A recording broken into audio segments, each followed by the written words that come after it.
जय हिंद साथियों, आज के इस क्लास में आप सभी का बहुत बहुत स्वागत है।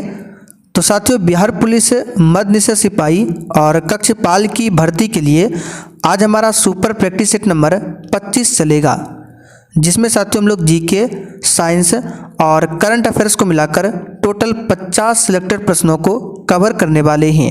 तो साथियों, आप लोग पूरा सेट को लगाइए और जिन्होंने अभी तक इस बैच को ज्वाइन नहीं किया है तो फटाफट से जाकर आप लोग बैच को ज्वाइन कर सकते हैं। ये हमारा व्हाट्सअप नंबर है, इस पर मैसेज करके बता सकते हैं कि हमें बैच ज्वाइन करना है। तो चलिए इसी के साथ आज के सेट को स्टार्ट करते हैं। तो चलिए आज का पहला क्वेश्चन देखिए, निम्नलिखित में से कौन सा वृक्षारोपण कृषि का उदाहरण है? जूट, गेहूं, चाय या फिर डी तिलहन। चलिए क्वेश्चन नंबर 1 के लिए आप लोग आंसर बताइए, इसमें से कौन सा वृक्षारोपण कृषि का उदाहरण है? तो साथियों यहाँ पर इस क्वेश्चन का आंसर हो जाएगा चाय। ठीक है, चाय जो है ये वृक्षारोपण कृषि का उदाहरण है। अब देखिए चाय की बात करें तो यहाँ से क्वेश्चन पूछा जाता है, विश्व प्रसिद्ध जो चाय की किस्म है वो है उलंग, या फिर इसको बोला जाता है उलंग। ये विश्व प्रसिद्ध चाय की किस्म है और ये कहाँ पैदा होती है? तो ये ताइवान में पैदा होती है, इस बात को ध्यान रखिएगा। और भारत में चाय की खेती जो है 1835 ईस्वी में असम की ब्रह्मपुत्र घाटी में प्रारंभ हुई थी। चलिए अगला क्वेश्चन देखते हैं। और साथियों यहाँ पर आप लोग देख सकते हैं आपके बैच में one liner GK GS notes का सेट 26 तक अपलोड हो चुका है। कल अपलोड नहीं कर पाए थे तो आज आपका 26 तक अपलोड हो चुका है, आप लोग जाकर रिवीजन कर सकते हैं। साथियों बिल्कुल इसी प्रकार से आपको स्पेशल बिहार जीके का नोट्स, बिहार पुलिस का क्वेश्चन बैंक सब कुछ आपको मिल जाएगा, जो कि आपके एग्जाम के लिए बहुत ही ज़्यादा इंपॉर्टेंट है। तो ये सब आपको बैच में मिलेगा। किस प्रकार ज्वाइन करना है ये व्हाट्सअप नंबर है, बता सकते हैं।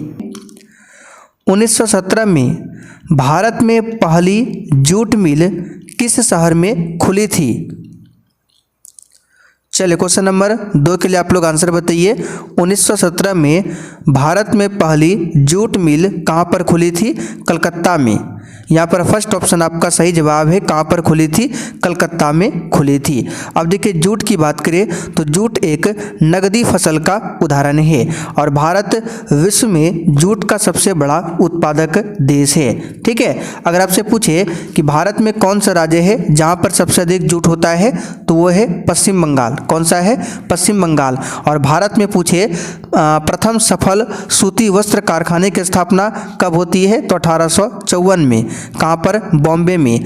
जूट मिल पूछे कलकत्ता, लेकिन भारत में सफल सूती वस्त्र कारखाने की स्थापना पूछे तो 1854 में। कहाँ पर होती है? बॉम्बे में। आगे देखिए, गंगा नदी की लंबाई कितनी है? और जो भी साथी चैनल पर पहली बार आए हैं आप लोग चैनल को सब्सक्राइब कर लीजिए ताकि इस एग्ज़ाम से संबंधित आपका एक भी क्लास छूटे ना। तो साथियों गंगा नदी की लंबाई जो है ये 2525 किलोमीटर है। यहाँ पर फर्स्ट ऑप्शन आपका सही जवाब है, 2525 किलोमीटर। गंगा नदी की सबसे बड़ी सहायक नदी कौन सी है? तो यमुना नदी।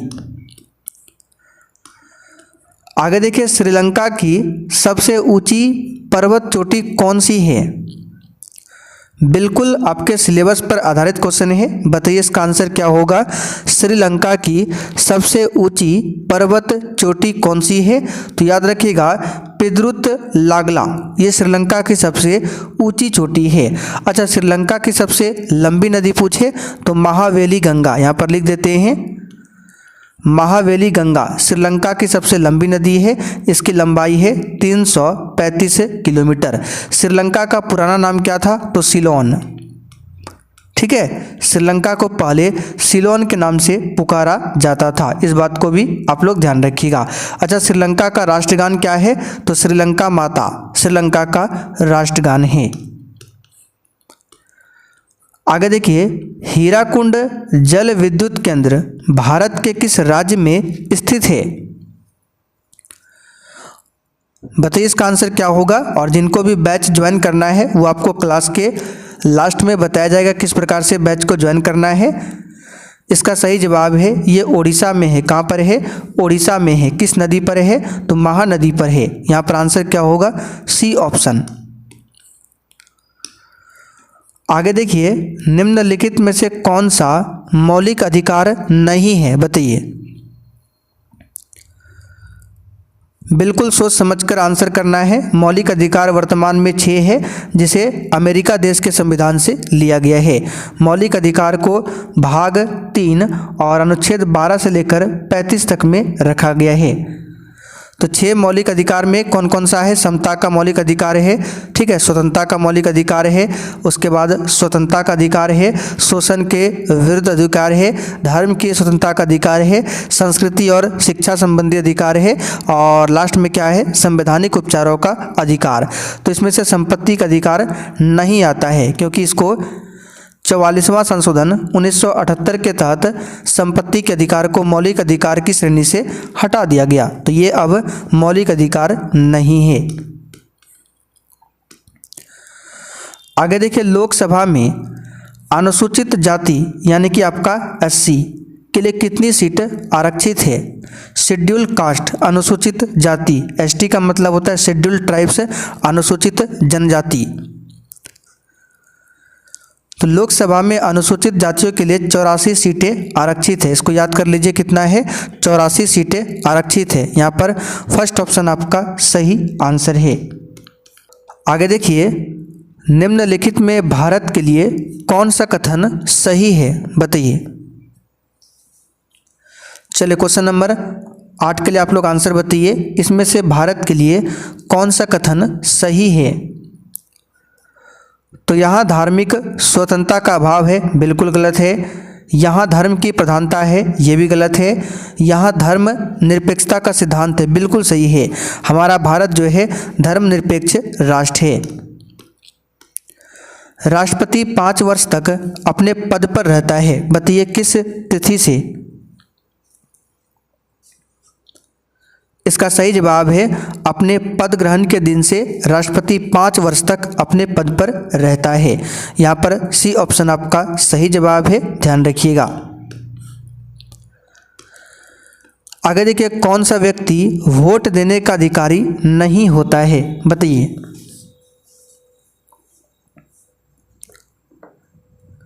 तो साथियों, पागल या फिर दिवालिया व्यक्ति, ठीक है, ये वोट देने का अधिकारी नहीं होता है। यहाँ पर फर्स्ट ऑप्शन आपका सही जवाब है। अगर आपसे पूछे भारत में सार्वभौमिक वयस्क मताधिकार का कार्यक्रम कब प्रदान किया गया, तो 1950 से। आगे देखिए, भारत में संविधान का संरक्षक कौन है, बताइए। तो सिंपल सा क्वेश्चन है, सुप्रीम कोर्ट जो है संविधान का संरक्षक है। डी ऑप्शन यहाँ पर आपका राइट है। उच्चतम न्यायालय का गठन कब हुआ था, तो 28 जनवरी 1950 को किया गया था उच्चतम न्यायालय का उद्घाटन। इस बात को ध्यान रखिएगा। आगे देखते हैं, मामल्लापुरम उत्सव निम्नलिखित में से किस राज्य का त्योहार है? आंसर है तमिलनाडु का। बी ऑप्शन यहाँ पर आपका सही है, तमिलनाडु। आगे देखिए, प्राचीन जैन और बौद्ध ग्रंथों के अनुसार कितने महाजनपद थे?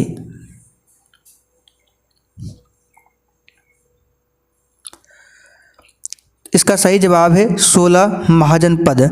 16 महाजनपदों का उल्लेख जो है बौद्ध ग्रंथ है अंगुत्तर निकाय, ठीक है, अंगुत्तर निकाय ये एक बौद्ध ग्रंथ है। इसमें उल्लेख मिलता है 16 महाजनपद का। और एक जैन ग्रंथ है भगवती सूत्र। भगवती सूत्र ये जैन ग्रंथ है, इसमें भी 16 महाजनपद का उल्लेख मिलता है। इस बात को ध्यान रखिएगा। चलिए आगे बढ़ते हैं, क्वेश्चन नंबर 14। निम्नलिखित में से किस घटना के कारण मोहनदास करमचंद गांधी ने 1922 में असहयोग आंदोलन स्थगित कर दिया था? यह सब क्वेश्चन आपको कई बार बता चुके हैं, बताइए इसका आंसर क्या होगा। तो इसका सही जवाब है चौरी चौरा घटना के कारण, जो कि फरवरी 1922 में हुआ था। यहाँ पर भी ऑप्शन आपका सही आंसर है। आगे देखिए, जीएसटी का तात्पर्य क्या है?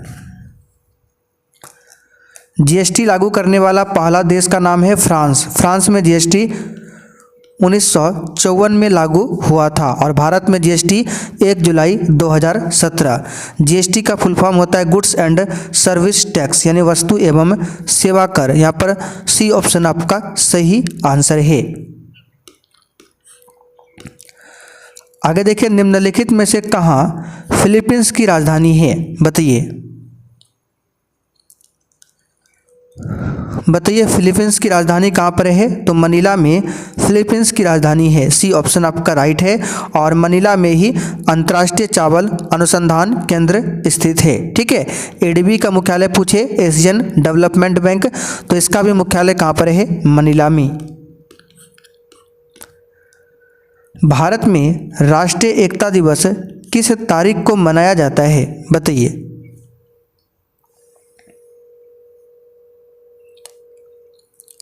तो भारत में राष्ट्रीय एकता दिवस 31 अक्टूबर को मनाया जाता है। किसकी जयंती पर मनाया जाता है, तो सरदार वल्लभ भाई पटेल, जो कि भारत के पहले उप प्रधानमंत्री और गृह मंत्री थे। 14 नवंबर को बाल दिवस मनाया जाता है। ठीक है, राष्ट्रीय बाल दिवस और विश्व मधुमेह दिवस मनाया जाता है 14 नवंबर को।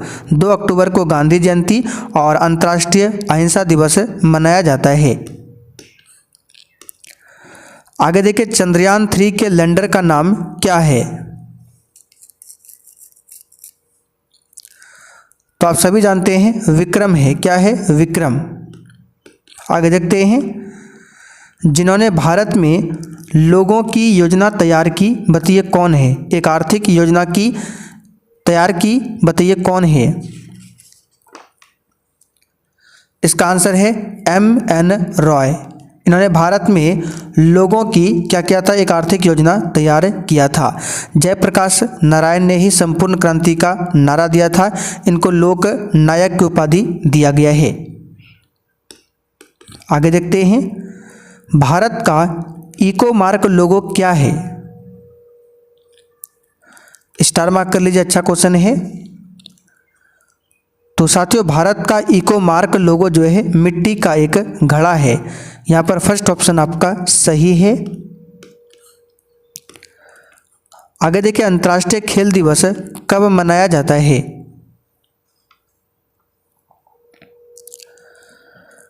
तो साथियों अंतर्राष्ट्रीय खेल दिवस 11 जून को मनाया जाता है। और अंतर्राष्ट्रीय खेल दिवस 2025 का थीम पूछे क्या था, तो हर दिन खेल चुने। ये है 2025 अंतर्राष्ट्रीय खेल दिवस का थीम। यूरोपियन फुटबॉल संघ लीग 2025 का खिताब किस देश ने जीता है, तो ये जीता है पुर्तगाल ने। ठीक है, किसने जीता है, पुर्तगाल ने। जीएसटी टैक्स स्लैब में 2025 में संशोधन के बाद रह गई है, बताइए जीएसटी टैक्स स्लैब में अब कौन कौन सा टैक्स रह गया है। तो यहाँ पर इस क्वेश्चन का आंसर क्या होगा, संशोधन के बाद 5% और 18% रह गया है। डी ऑप्शन यहाँ पर आपका सही है, ध्यान रखिएगा। चलिए आगे बढ़ते हैं। अच्छा, जीएसटी परिषद का अध्यक्ष कौन होता है, तो वित्त मंत्री होता है। यदि किसी चालक का प्रतिरोध आधा कर दिया जाए जब धारा और समय नियत हो, तो उसका ऊष्मीय मान प्रभाव हो जाएगा 1/4, 2 गुना, आधा या फिर 4 गुना। तो याद रखिएगा आधा हो जाएगा। ठीक है, यदि किसी चालक का प्रतिरोध आधा कर दिया जाएगा और धारा और समय नियत हो, तो उसमें प्रभाव भी क्या होगा, आधा ही होगा। सी ऑप्शन राइट है। श्वेत प्रकाश का इसके अवयवी रंगों में विभाजन क्या कहलाता है। यह 10th क्लास का क्वेश्चन है, आपने पढ़ा होगा। श्वेत प्रकाश जब प्रिज्म से होकर गुजरता है तो 7 अलग अलग रंगों में बढ़ जाता है और इसको वर्ण विक्षेपण कहा जाता है। यहाँ पे देखिए दिया हुआ है विक्षेपण। आगे देखते हैं, लेड नाइट्रेट का रासायनिक सूत्र क्या है, बताइए। तो लेड नाइट्रेट का सूत्र है PbNO3 लेड नाइट्रेट का सूत्र है। यहाँ पर फर्स्ट ऑप्शन आपका सही जवाब है। लेड का संकेत होता है Pb, परमाणु क्रमांक होता है 82। बेकिंग पाउडर जिसको बेकिंग सोडा कहा जाता है, तो बेकिंग पाउडर जो है सोडियम हाइड्रोजन कार्बोनेट और किस एक अन्य अम्ल का मिश्रण होता है? इसका आंसर टार्टरिक अम्ल, बी ऑप्शन आपका सही आंसर है। बेकिंग पाउडर जो है बेकिंग सोडा जिसको सोडियम हाइड्रोजन कार्बोनेट बोला जाता है और इसमें टार्टरिक अम्ल का मिश्रण होता है। यहाँ पर बी ऑप्शन आपका सही जवाब है। और बेकिंग सोडा का सूत्र होता है NaHCO3, इसको खाने वाला सोडा भी बोला जाता है। अवतल दर्पण के मुख्य अक्ष पर स्थित वह बिंदु क्या कहलाता है जहाँ से प्रकाश की किरणें बिना किसी विचलन के वापस परावर्तित हो जाती है? तो सिंपल सा क्वेश्चन है, आपने 10th क्लास में पढ़ा होगा अवतल दर्पण या फिर उत्तल दर्पण, दोनों में जो वक्रता केंद्र होता है यहाँ से अगर किसी भी प्रकाश को गुजारते हैं तो बिना विचलित हुए उसी पथ पर वापस लौट जाता है। तो इसका आंसर है वक्रता केंद्र। खाद्य श्रृंखला के तीसरे पोषी स्तर में निम्नलिखित में से किसे शामिल किया गया है? बताइए इस क्वेश्चन का आंसर क्या होगा? तो तीसरे पोषी स्तर में द्वितीयक उपभोक्ता को रखा जाता है, द्वितीयक उपभोक्ता को। यहाँ पर सी ऑप्शन आपका सही जवाब है, द्वितीयक उपभोक्ता।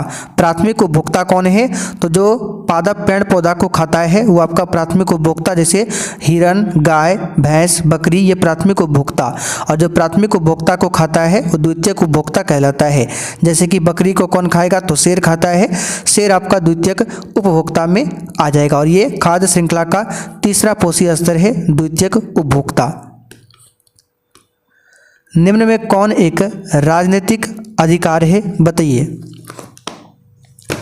चलिए इस क्वेश्चन का आंसर बताइए फटाफट से, इसमें से कौन सा एक राजनीतिक अधिकार है?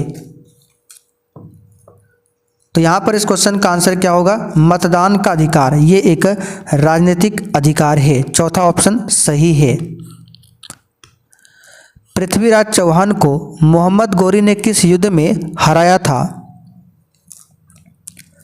और साथियों आप लोग डेली क्लास कीजिए, क्लास का समय है रात 8 बजे से। तो पृथ्वीराज चौहान को मोहम्मद गौरी ने किस युद्ध में हराया था? तो तराइन के दूसरे युद्ध 1192 में। लेकिन जो पहला वाला युद्ध हुआ था इसमें पृथ्वीराज चौहान ने मोहम्मद गौरी को हराया था। इंडियन नेशनल कांग्रेस का बंटवारा मध्यम मार्गी और चरमपंथी वर्गों में किस वर्ष में हुआ था? तो कांग्रेस का जो विभाजन हुआ था वो 1907 के सूरत अधिवेशन में हुआ था। यहाँ पर फर्स्ट ऑप्शन आपका सही जवाब है, सूरत अधिवेशन। फिर बंटवारा जो विभाजन जो हुआ था फिर एक कब हुआ था? तो 1916 में जो लखनऊ अधिवेशन हुआ था, इसी में गरम दल नरम दल जितने भी विभाजन हुए थे एक हो गए थे। किसी व्यक्ति के अवैध निरोध के मामले में न्यायालय द्वारा निम्नलिखित में से क्या जारी किया जाता है? तो बंदी प्रत्यक्षीकरण जारी किया जाता है। आगे देखते हैं।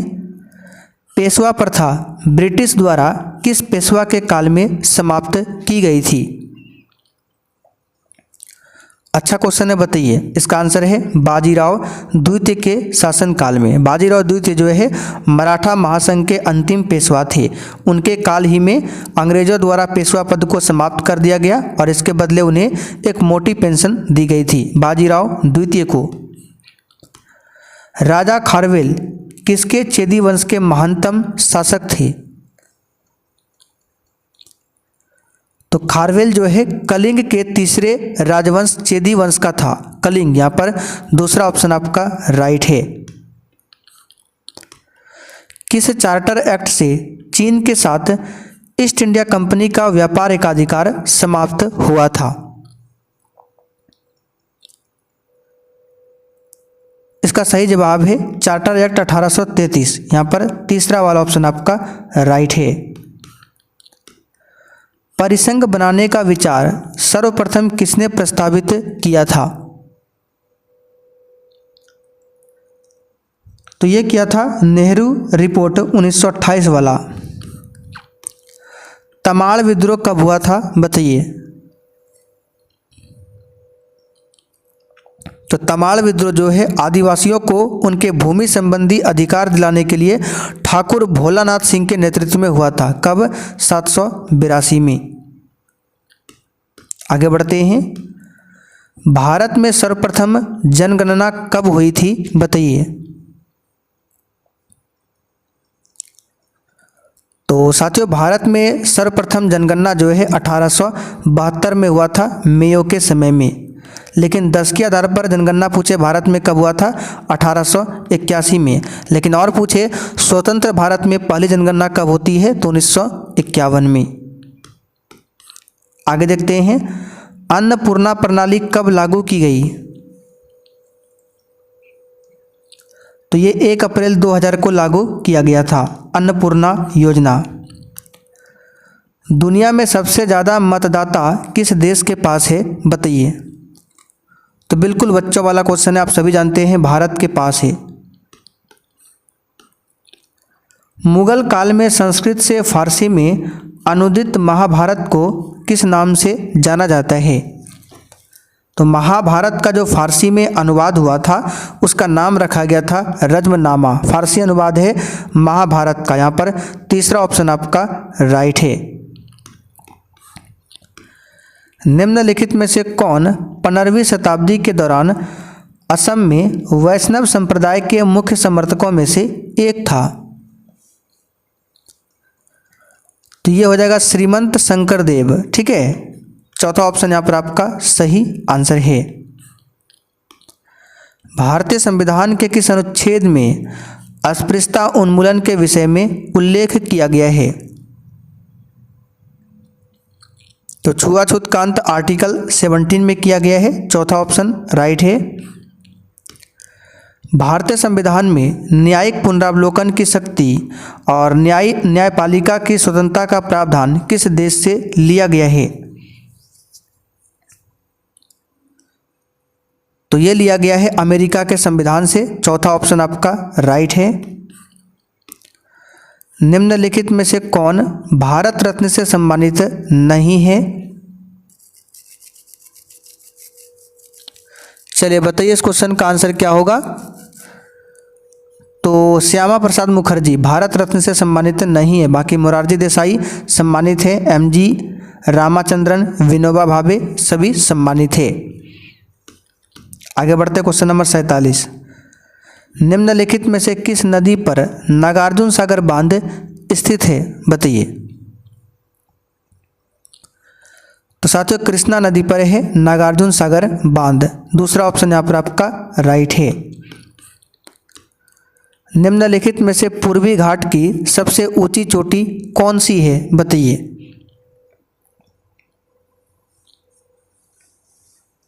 तो पूर्वी घाट की सबसे ऊंची चोटी पूछे तो महेंद्रगिरी। दूसरा ऑप्शन यहाँ पर आपका सही जवाब है महेंद्रगिरी। पूर्वी घाट की सबसे ऊंची चोटी है। दोदा बेटा दक्षिण भारत की दूसरी सबसे ऊंची चोटी है जो नीलगिरी पर्वत पर है। लेकिन दक्षिण भारत की सबसे ऊंची चोटी पूछे तो वो हो जाएगा अनाईमुड़ी जो कि अन्नामलाई पर्वत पर है। तो आंसर यहाँ पे होगा महेंद्रगिरी। बैंक ऑफ बड़ौदा का मुख्यालय कहाँ पर स्थित है बताइए। तो वडोदरा में बैंक ऑफ बड़ौदा का मुख्यालय है। यहाँ पर तीसरा ऑप्शन आपका राइट है। आगे देखिए यूको बैंक की टैगलाइन क्या है बताइए। तो यूको बैंक की टैगलाइन है ऑनर्स योर ट्रस्ट। तीसरा ऑप्शन आपका राइट है। तो साथियों आज का सेट यहीं पर कंप्लीट होता है। अब जिनको भी इस एग्ज़ाम के लिए नया बैच को ज्वाइन करना है, आइए आपको बता देते हैं किस प्रकार से बैच को ज्वाइन करना है। बैच में जितना भी क्लास हुआ है, इससे पहले जो भी क्लास छूटा हुआ है, सब क्लास आपको मिल जाएगा। तो उसके लिए आपको ये एप्लीकेशन डाउनलोड करना है, सक्सेस वर्ल्ड MCQ। इसका लिंक आपको डिस्क्रिप्शन बॉक्स में भी मिल जाएगा। ओपन करने के बाद आपको ऑल कोर्स पर क्लिक करना है। जैसे ही क्लिक करेंगे सबसे नीचे आ जाना है और सबसे नीचे आपको मिल जाएगा मद्य निषेध और कक्षपाल के लिए बैच। तो यहाँ पर पेमेंट करके इस बैच को ले सकते हैं। बैच में क्या क्या मिलेगा सब कुछ लिखा हुआ है। और अधिक जानकारी चाहिए तो ये व्हाट्सएप नंबर है, इस पर मैसेज करके भी आप लोग बता सकते हैं।